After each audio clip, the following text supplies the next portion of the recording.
Boa noite a todos. Boa noite. Sejam bem-vindos. Obrigada pela vossa presença. Bem-vindos a quem está a vir pela primeira vez. E como os teus dias assim será a tua força, é o tema do nosso trabalho de hoje. Mas vamos começar ainda com uma história primeiro. Então, era uma vez, todas as histórias começam com era uma vez, uma colónia de caracóis que vivia num prado perto das vossas casas. Nenhum desses caracóis alguma vez tinha saído do lugar onde estavam a morar. Tinham viajado para longe, tinham ido até aos limites do prado, eles nem sequer conheciam as fronteiras desse prado. Eles, por exemplo, ignoravam que os esquilos preferiam o topo das árvores, ignoravam que as abelhas preferiam as colmeias de madeira que ficavam também quase no final do prado.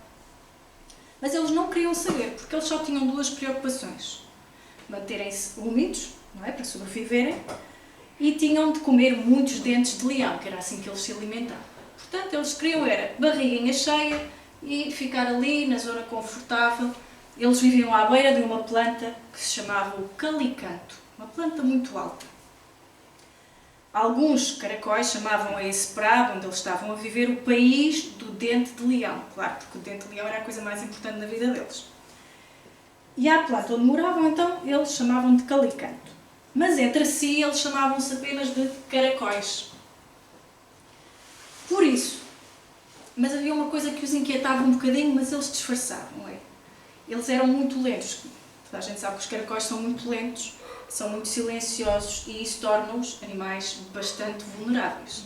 Não é? Muito mais do que os outros animais que se mexem mais depressa. Só que entre esses caracóis havia um caracol, há sempre um, não é? Que apesar de aceitar essa vida lenta e silenciosa, ele tinha duas questões existenciais, digamos assim. Ele desejava conhecer, saber porque é que afinal os caracóis são tão lentos. Já tinham pensado nisso? Porquê é que os caracóis são tão lentos? Porquê é que eu sou tão lento? Dizia o caracol. E ele também se preocupava com o facto de não ter um nome. Ele achava aquilo um bocado confuso, toda a gente se tratar por caracol, não terem nomes, para se identificarem. Então para ele era importante ter um nome.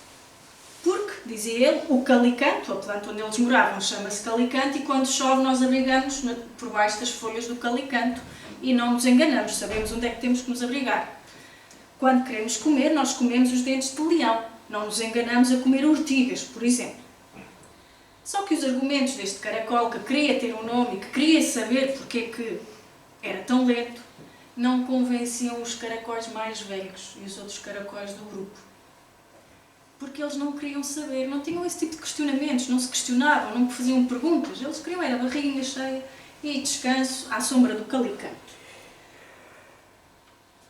Mas um dia, esse caracol que tinha essas questões soube que naquele prado vivia um mocho. Já me esqueci de vos apresentar o nosso caracol. Este é o caracol curioso. E então ele descobriu que havia um mocho que vivia numa faia lá no prado e que esse mocho era assim um senhor muito sábio, que tinha resposta para tudo, resposta na ponta da língua para tudo. E muito, muito lentamente lá foi o caracol em direção à faia. Muito lentamente lá chegou junto ao mocho e perguntou-lhe: Senhor mocho, porquê é que eu sou tão lento? E o mocho, sábio, antigo: bom, és lento porque carregas um grande peso. Mas o caracol não se deixou ficar, não se convenceu com aquela resposta, porque afinal acartar a sua concha nunca lhe tinha trazido nenhum problema, não era cansativo para ele, era natural. Mas o mocho foi dando mais uma pista porque viu que ele não tinha entendido a resposta. Bom, tu és um caracol jovem, mas tudo o que tu já viste, tudo o que tu já sentiste, tudo que as coisas boas, as coisas más, o frio, as noites, tudo isso vai contigo e vai pesando. E como és pequeno, isso torna-te mais lento. Mas o caracol não se deixou ficar, porque ele era mesmo um perguntador, ele queria saber a fundo as questões. Mas porquê é que eu sou tão lento, senhor moço? E o moço diz-lhe: isso eu não te posso dizer. Terás que ser tu a encontrar a tua resposta. Desiludido, como está a ver, o caracol volta para junto da sua colónia, dos outros caracóis, que já estavam entregues ao costume, não é? Comer dentes de leão e papo para o ar. E um caracol mais velho disse-lhe assim: alguém me disse que os humanos costumam repetir os seus hábitos, os seus comportamentos, e que chamam isso costumes. Então nós vamos ficar pelos costumes, vamos ficar com a mesma mesmice. E todos acharam que era uma boa ideia fazer tudo igual, da mesma forma. Mas o caracol, que desejava conhecer porque é que era lento e queria ter um nome, não se conformava com isso. E continuou a fazer perguntas aos outros caracóis. E porquê é que nós não temos nome? E porquê é que somos tão lentos? E os outros caracóis cansaram-se, meu amigo, ou deparas com essas perguntas insensatas ou expulsamos-te daqui. E esse caracol, para além de ser muito perguntador, ele também é muito sensível. Sentiu-se magoado, não só por os outros o terem ameaçado de expulsar, mas por não ter havido um caracol que o tenha defendido. Ninguém se colocou ao seu lado. E ele, como não desistia de saber as respostas às suas perguntas, disse: pois bem, eu vou-me embora e só volto quando tiver as minhas respostas. E lá vai ele, muito triste, de mochila às costas, em direção às respostas às suas perguntas. Pelo caminho, na sua viagem, ele encontrou uma amiga. E imaginem lá que amiga é que ele foi encontrar? Uma bela de uma tartaruga. Já vos mostrei aqui o moço. E ele depois vai encontrar esta bela tartaruga. Um animal também muito rápido, não é? A tartaruga ofereceu-se para acompanhar o caracol. Só que a tartaruga era realmente muito rápida para o caracol. Ele disse: oh, minha amiga, eu não te consigo acompanhar, tu és muito veloz. E a tartaruga ficou toda vaidosa. Pela primeira vez na vida tinham chamado ela rápida. Então, o que é que ela lhe disse? Ele disse: então trepa para a minha carapaça e vais comigo, vais às minhas costas. E os dois lá na conversa, em na cavaqueira, enquanto iam viajando, a tartaruga sabia para onde o estava a levar. Ele conta-lhe: eu quero saber porque é que sou tão lento e quero ter um nome. E a tartaruga disse: a tartaruga tinha sido o animal de estimação dos humanos. E os humanos tinham-na abandonado, porque quando os meninos cresceram já não tinham paciência para cuidar dela. E ela disse: olha, sabes, entre os humanos, quando há algum humano que faz muitas perguntas do género, mas é realmente preciso termos tanta coisa para seres felizes, esses que fazem essas perguntas são chamados de rebelde. E o caracol diz: oh, eu gosto desse nome. E a tartaruga: então, assunto resolvido, passas a ser o rebelde. E tu tens nome, tartaruga? Tenho, os humanos chamaram-me de memória porque eu fixo muito bem os caminhos. Então lá vai o rebelde e a memória. E o que é que a memória, onde é que ela o vai levar? Vai levá-lo ao limite do prado. E o que é que eles veem no limite do prado? Máquinas de... eu não sei como é que se chamam aquelas máquinas, mas são aquelas máquinas que metem alcatrão nas estradas de asfalto. Ou seja, os humanos estavam a invadir o prado e em breve todos aqueles caracóis, o moço, iam perder as suas casas e iam ser dizimados e esmagados por baixo daquelas máquinas.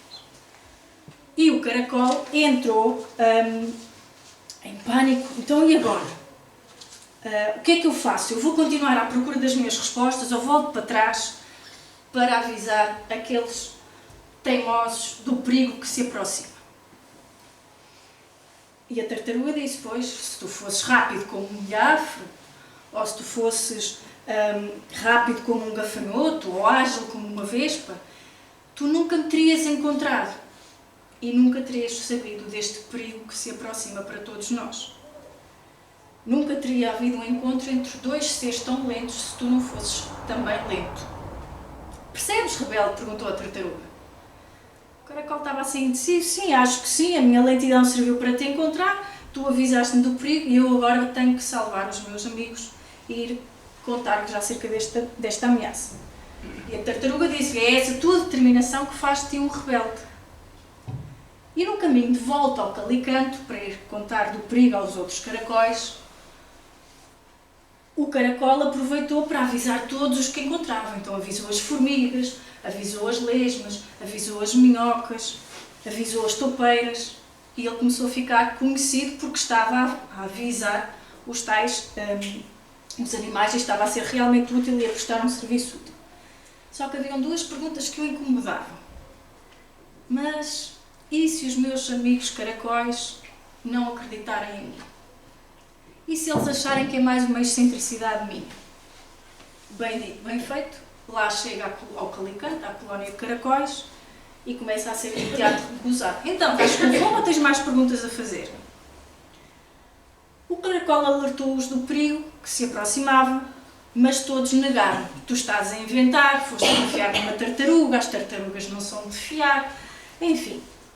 Lá inventaram mil e uma desculpas para não o levar a sério. Ele, já desesperado, ele assim, então vamos fazer o seguinte, vamos trepar o Calicanto até à folha mais alta e vocês vão ver pelos vossos próprios olhos.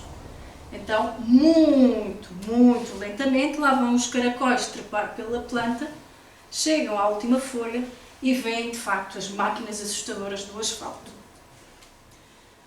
E muitos questionaram-se o que é que ia acontecer.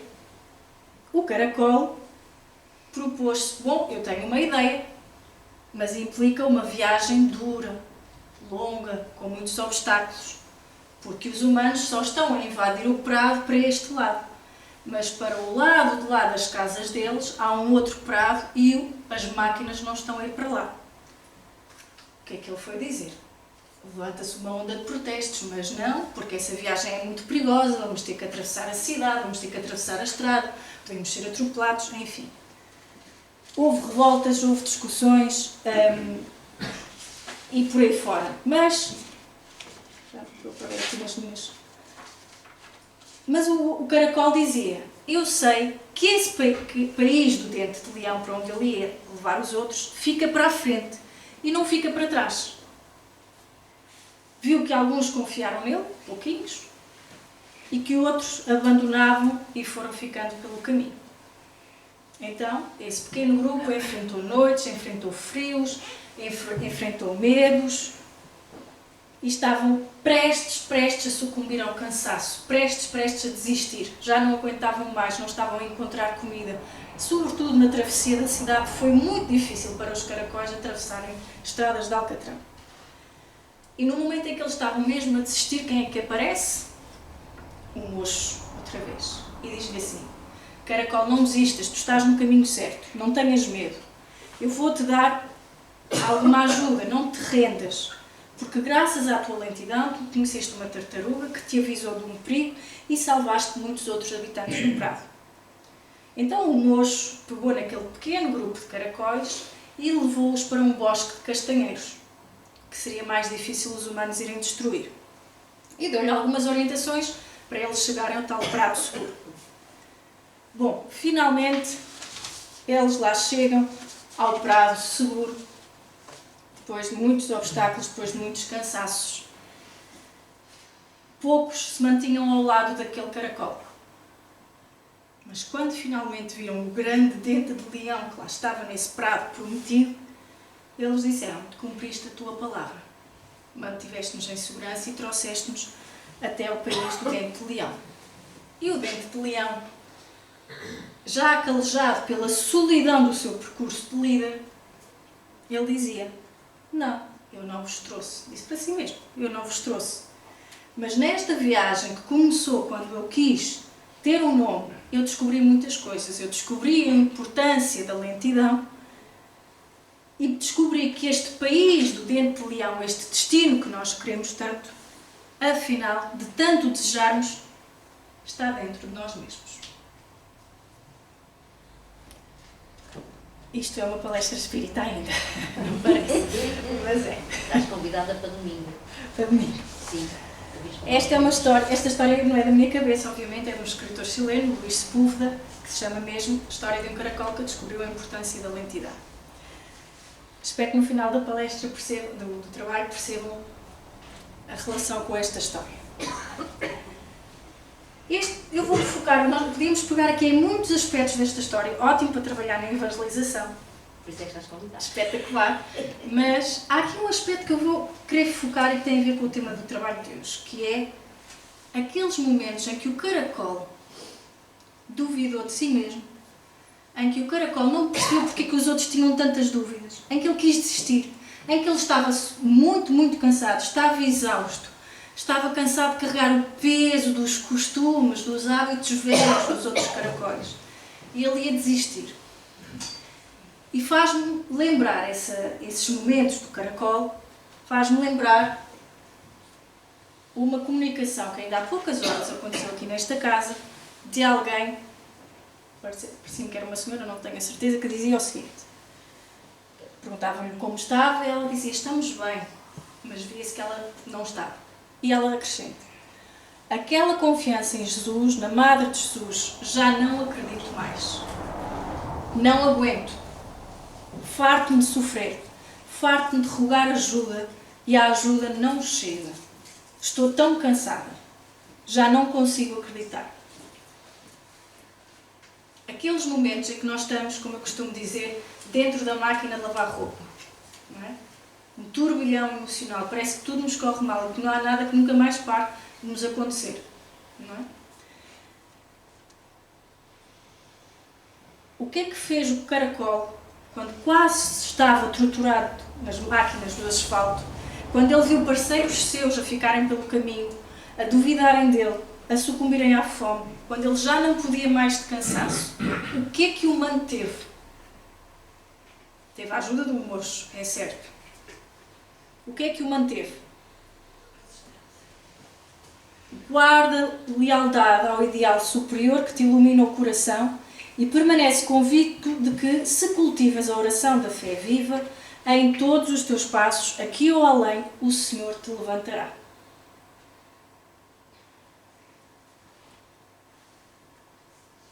E isto é o nosso país do dente de leão. É o nosso prado ideal. É o foco da nossa estrada humana. Quando o aprendiz de Jesus acorda na estrada humana, verificando que é indispensável fornecer testemunho da sua confiança em Deus, com a negação de velhos caprichos na maior parte das vezes, é constrangido a seguir sem ninguém. É que habitualmente em tais ocasiões o homem se revela modificado. O tal caracolzinho rebelde, não é? Que é chamado, alguma coisa se transformou nele durante a viagem. Mas ele sentiu-se sozinho durante todo o percurso. Mas pela solidão, muitas vezes, também vem a paz. Se trazemos connosco a fé, a paz ser-nos-á o escudo, amigo e invulnerável. Só que, quantos de nós somos este caracol questionador e quantos de nós somos aqueles caracóis que só queriam ficar de barriga cheia à sombra do eucalipto, na sua zona de conforto, na mesmice? Porque para nós é isso, o prazer, o conforto, é isso. É a ausência de dor no corpo, é a ausência de dor na alma, é a ausência de tribulações, é só um prato verdejante e mais nada, e muita comidinha.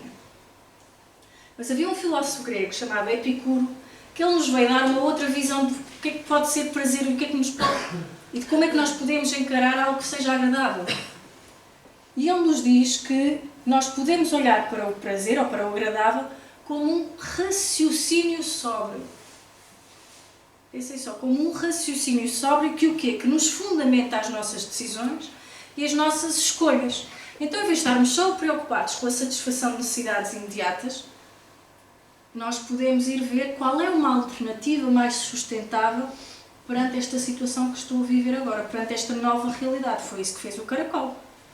Qual é a alternativa perante esta nova realidade da ameaça dos humanos? Eu tenho que encontrar um lugar seguro. Eu tenho que acabar com as minhas crenças de conforto, que são essas crenças de conforto que, no fundo, nos vão trazer as maiores perturbações da alma. Então, perante isto, nós vemos que... Agora nós vemos, será que aqueles caracóis, eu pergunto, os caracóis que ficaram para trás, que se recusaram a ir naquela viagem, de procurar uma alternativa melhor, de se modificarem internamente, será que esses caracóis eram tão diferentes assim do caracol rebelde? Do questionador, daquele que tinha uma visão, que tinha um caminho, que sabia para onde ia? Será que eles eram assim tão diferentes? Será que nós discordamos assim tanto uns dos outros? Talvez então eles não fossem rivais como parecia, talvez eles fossem todos afins, mas aprendiam todos uns com os outros. Só que houve aqui uma recusa de aprenderem todos uns com os outros. Preferiram-se ou agressões, ou palavrinhas mansas, ou malícia, ou dissimulação. Porque todos, no fundo, queriam chegar ao país do dente de leão. Todos queriam esse objetivo final. Mas uns estavam dispostos a fazer os sacrifícios, os outros não. Uns estavam dispostos a trabalhar e a fazer-se ao caminho. Os outros não.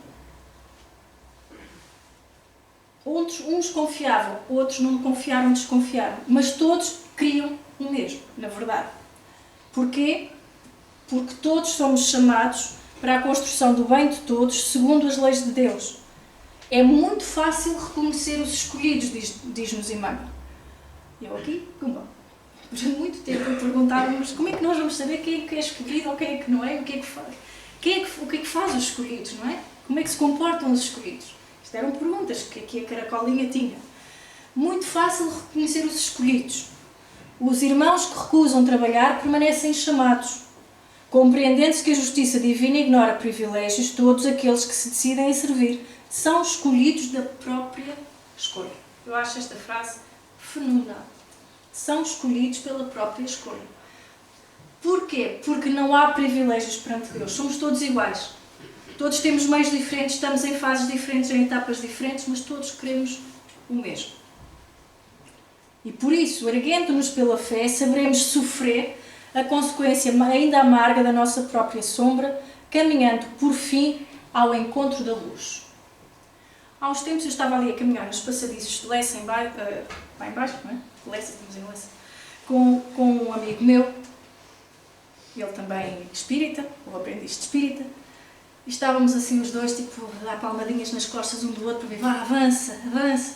Os dois assim a falar das nossas dificuldades da vida material e a tentar perceber o que é que aquilo significava na nossa vida, enfim, a conversar.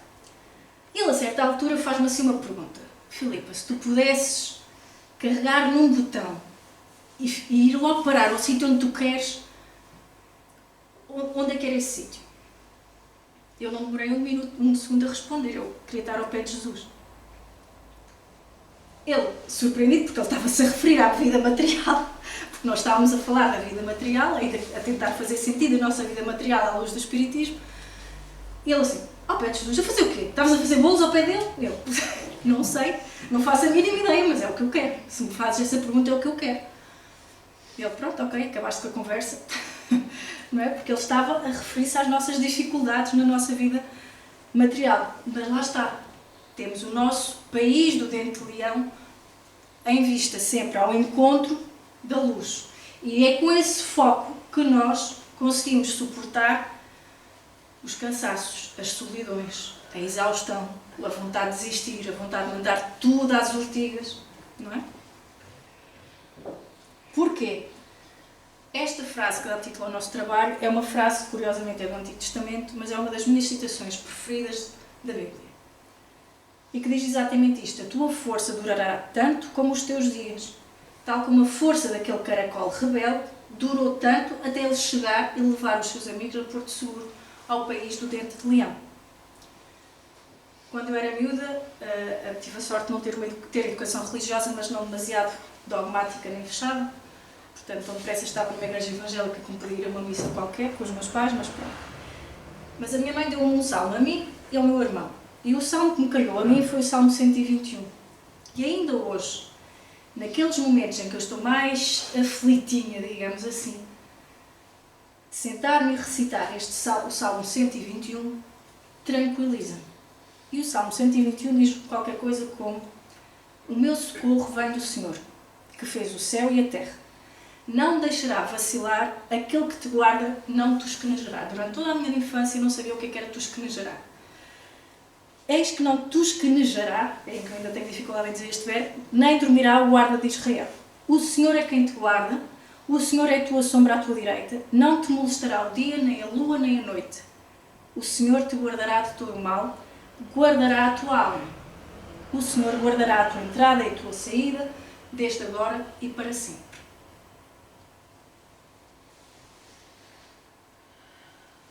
Já Shakespeare, ele dizia-nos: a culpa, meu caro Brutus, não é das estrelas, mas nossa que somos os seus subordinados. Então, se nós temos problemas, se nós temos dores, se nós temos dificuldades, não é o Deus que castiga, não é o destino, não é uma... São as nossas escolhas, é o nosso livre-arbítrio. Porque as oportunidades surgem. Nós podemos aproveitá-las, podemos rejeitá-las, ou podemos ser tão indiferentes que nem nos apercebemos delas. Então não é destino, é livre-arbítrio. Porque se as pessoas tivessem feito escolhas diferentes, não havia um Churchill, não havia um Hitler, não havia um Putin, mas também não havia um Nelson Mandela, não havia uma Madre Teresa. Depende do nosso foco e àquilo a que nós damos importância. Este senhor que está ali a tocar violino tocou durante 45 minutos no metro de Washington, nos Estados Unidos. Passaram por ele 1097 pessoas no dia, naquele dia, e só 7 pararam para o ouvir. E apenas uma o reconheceu. Ali ele estava a tocar uma das composições mais complexas e difíceis de serem tocadas, com um violino que só custava 3,5 milhões de dólares. 7 pessoas pararam para o ouvir. 2 dias antes de tocar no metro, o mesmo violinista, um dos mais conhecidos no mundo, Joshua Bell, esgotou um teatro de Boston em que cada bilhete custava 100 euros.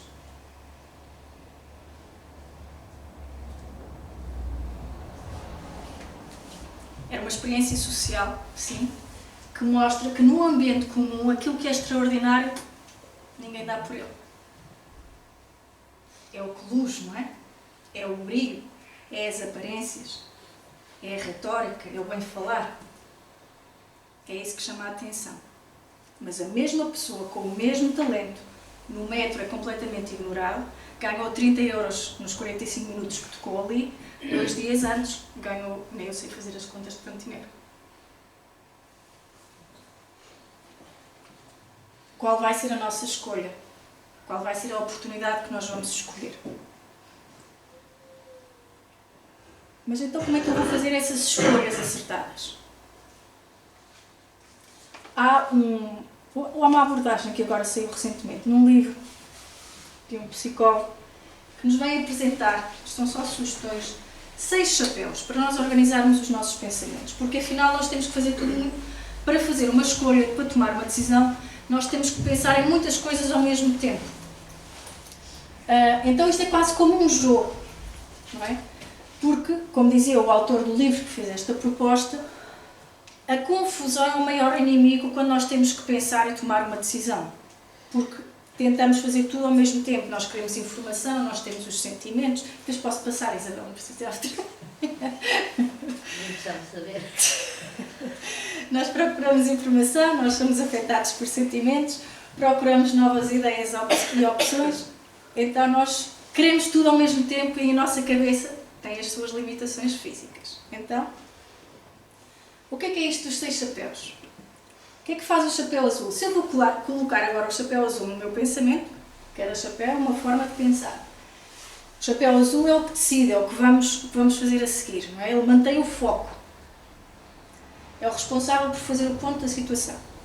Depois o chapéu branco, ele tem a sua função é recolher informação. Ele não vai avaliar se a informação é boa ou má. Ele vai recolher os dados que tem, os factos e ver o que é que está em falta. O vermelho é a nossa primeira impressão, a nossa intuição, digamos assim.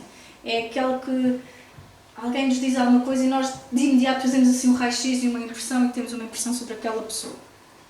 O chapéu preto é a prudência, a cautela, vai identificar os problemas, as dificuldades. É aquele que vai justificar as nossas opções, vai ver quais são as vantagens e as desvantagens.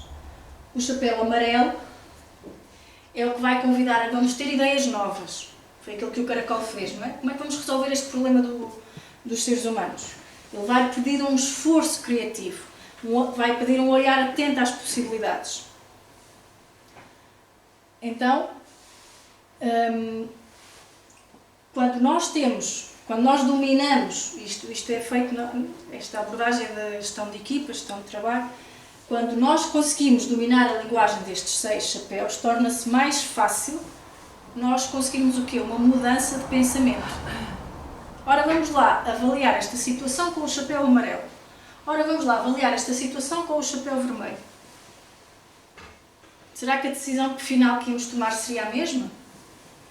Mas e se nós conseguirmos avaliar sobre todas estas perspectivas, vai ser mais fácil nós implementarmos uma mudança. Só que, a este esquema, não tive tempo depois de acrescentar, que também poderia ser demasiado complexo, a este esquema, completamente assim, mais virado para a psicologia, nós podemos ir encher cada chapéuzinho com os ensinamentos espíritas. Então, que ensinamentos espíritas é que nós vamos pôr nestes 6 chapéus? Por exemplo, fui buscar a Revista Espírita de 1860 algumas coisas que nós podemos arrumar nesses chapéus. Primeiro, tenham confiança em Deus e busquem instruir-se nas verdades eternas e imutáveis que lhes ensina o livro divino da natureza. Ele contém toda a lei de Deus. Segundo conselho que este Senhor nos dá: em tudo quanto ferir a inteligência, procurem sempre distinguir o bem do mal. O primeiro para o praticar, o segundo para o evitar. E como é que eu faço isto? Com uma análise usando aqueles 6 chapéus, por exemplo. Antes de formular o julgamento, vejam bem, voltem sempre o pensamento para o eterno. Coisa mais prática do que isto é impossível. Antes de nós julgarmos alguém ou julgarmos alguma coisa, pausa, vira o pensamento para o eterno, porque se virares o pensamento para lá, vais ser guiado ao bem e não te enganarás jamais. Quarta sugestão desse espírito que se comunicou: pondo as vossas ideias em comum. Juntem-se, pensem em conjunto. Distinguem-se os bons dos maus pensamentos, porque os primeiros podem, sem receio, ser transmitidos a todo o mundo, ao passo que os últimos não poderiam sem perigo ser comunicados senão a alguns. Mais uma receita bem prática. A união dos corações é a mais fecunda fonte da felicidade. Ora, vamos lá voltar aos nossos caracóis. Se eles tivessem ido todos, se eles tivessem sido mais compassivos com o caracol questionador, em primeiro lugar, não teria sido muito mais fácil para todos. Primeiro, os que ficaram para trás teriam-se salvo. Ou pelo menos tinham tentado fazer algo em prol deles. Não tinha sido mais fácil para todos se eles tivessem ido juntos, em vez de se porem a colocar magia em si e como é? Se o objetivo era o mesmo? Aquilo que julgais um mal, com frequência só o é em relação às vossas concepções. Aqui é outra. Muitas vezes aquilo que nós achamos que é um problema, não o é. Este livrinho aqui, Ideias e Ilustrações, está cheio de histórias dessas. Há aqui uma história de um maquinista que faz uma travagem brusca. Vou resumir muito a história. Ele faz uma travagem brusca porque, às tantas, na sua viagem, ele parece ver uma pessoa na linha do comboio, a acenar com um braço. Faz uma travagem brusca, ficam todos ali muito aflitos, e quando o comboio trava, mais à frente eles veem que houve um colapso, já não sei bem os detalhes, da ponte que o comboio teria que atravessar. E os passageiros ficaram todos em choque, porque escaparam a uma morte certa. Só que o maquinista estava preocupado com o tal braço que ele tinha visto no meio da linha do comboio. E andou lá à procura na linha, para a frente e para trás, onde é que está essa pessoa, o que é que aconteceu. E o que é que ele encontrou? Um morcego. Tinha sido um efeito de ilusão óptica, não é? Portanto, quer dizer, havia um morcego ali de facto, mas ele, por causa das luzes e da velocidade a que o comboio estava a deslocar, ele pareceu-lhe ser um ser humano e por isso travou o comboio. Qual é a lição dessa história? Que às vezes o auxílio vem das formas mais inesperadas. Que nós julgamos à primeira que era um mal o comboio ter travado ali tão de repente e a causar aqueles incómodos todos, mas afinal salvaram-se. É aquela história que quando eu perco um avião, se calhar até terá sido melhor. Deposita a fé em Deus, diz-nos no Evangelho segundo o Espiritismo, no capítulo do Homem de Bem, na sua bondade, na sua justiça e na sua sabedoria. Sabe que sem a sua permissão nada acontece e se lhe submete à vontade em todas as coisas. Tem fé no futuro, como o caracol teve para encontrar o país do dente de leão. Razão porque coloca os bens espirituais acima dos bens temporais. Sabe que todas as vicissitudes da vida, todas as dores, todas as decepções são provas ou expiações sem murmurar. E também aqui neste livro tem aqui uma... É o outro serviço.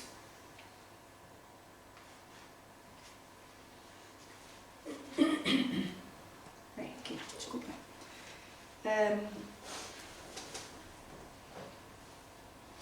Em que um rapaz de Israel ele pergunta a Jesus.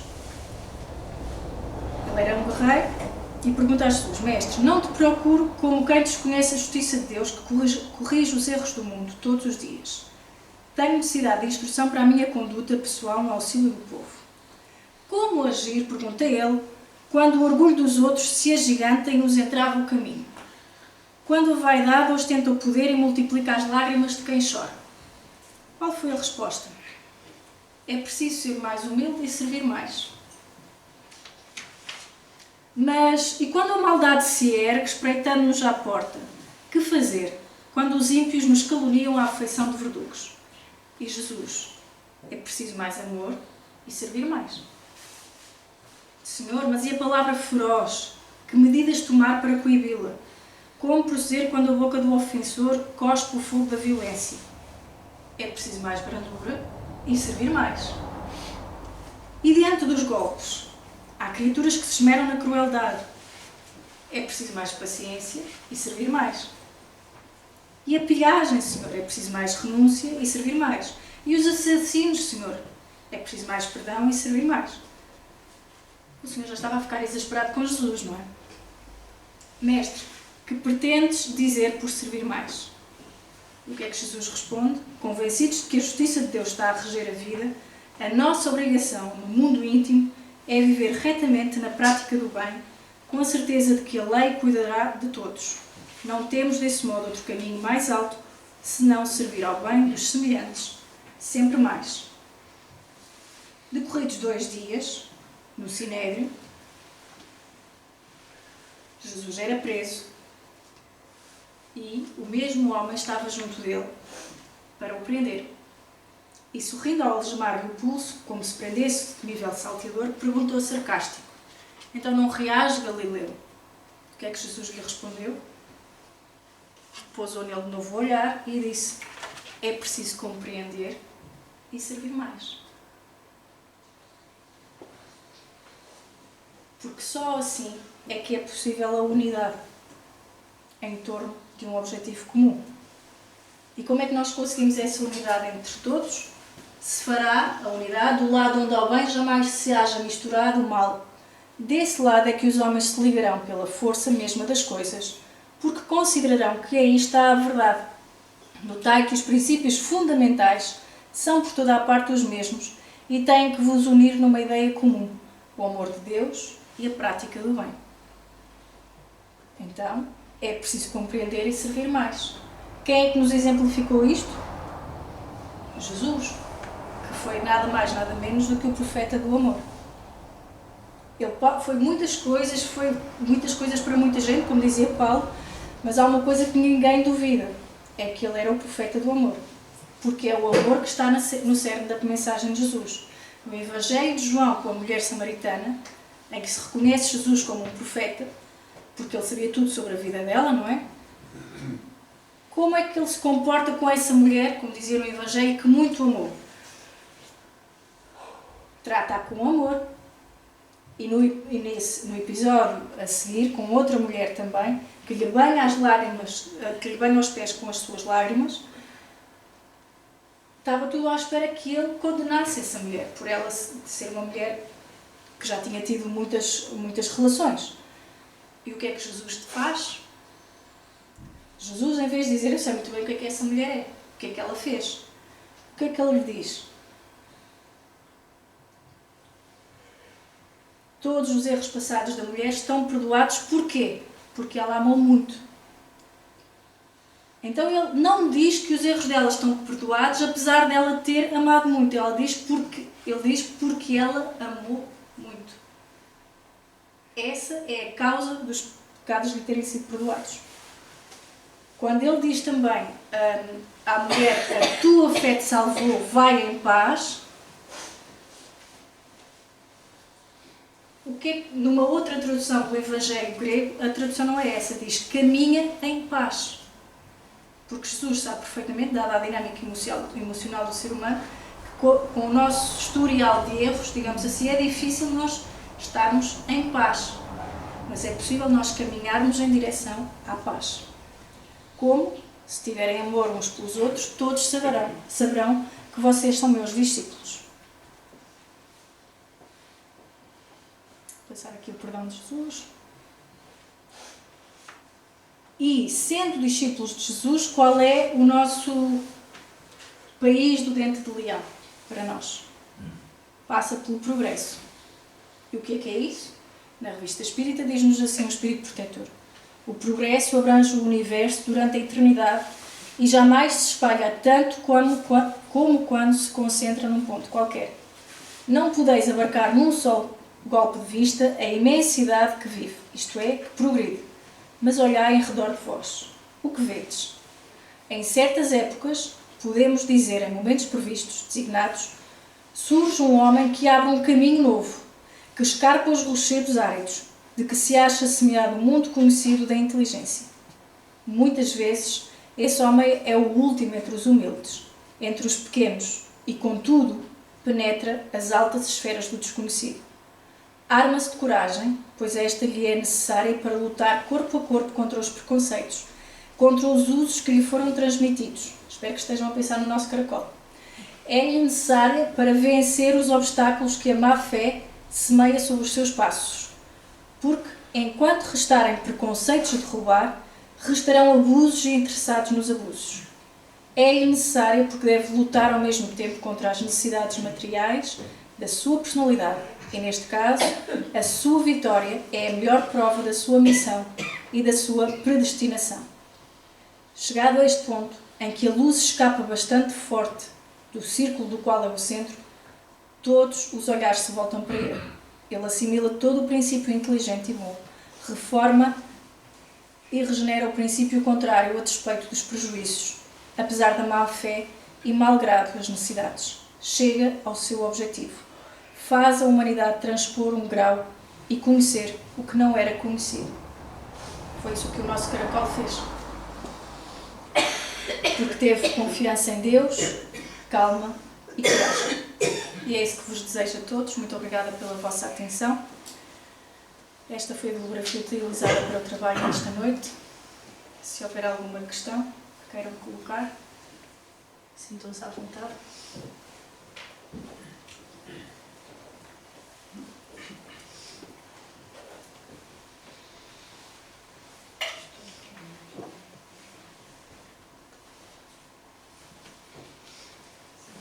Uma questão, comentário ou refutação? A partir de hoje vou gostar mais de caracóis.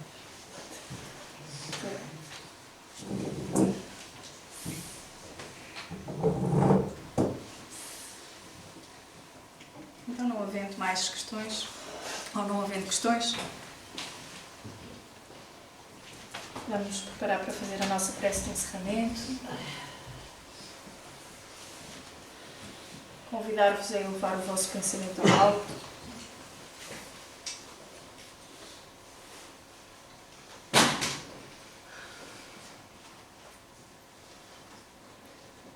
Visualizando nas nossas mentes a figura de Jesus.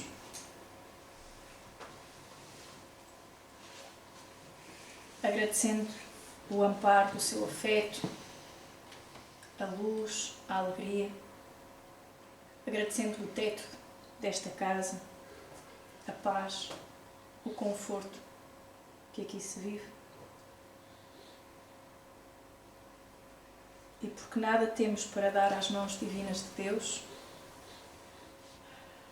que possamos nas nossas mãos pequeninas, oferecer o nosso coração. Ensina-nos, Jesus, a descobrir o roteiro para buscarmos primeiro, aprendendo e a trabalhar. Cada dia, cada hora, concede-nos, Jesus, a bênção de estar contigo, a bênção de aproveitarmos as oportunidades de aprendizagem, de conhecimento, de auxílio, de serviço. Pedimos-te, Senhor, o amparo para todos aqueles que esta noite vieram a esta casa em busca de auxílio,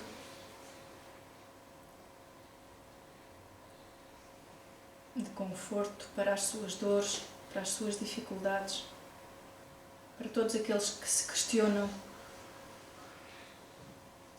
que os seus corações ardem por sede de conhecimento, que eles possam reconhecer em Ti, Jesus, essa fonte pura e inesgotável de conhecimento e de amor.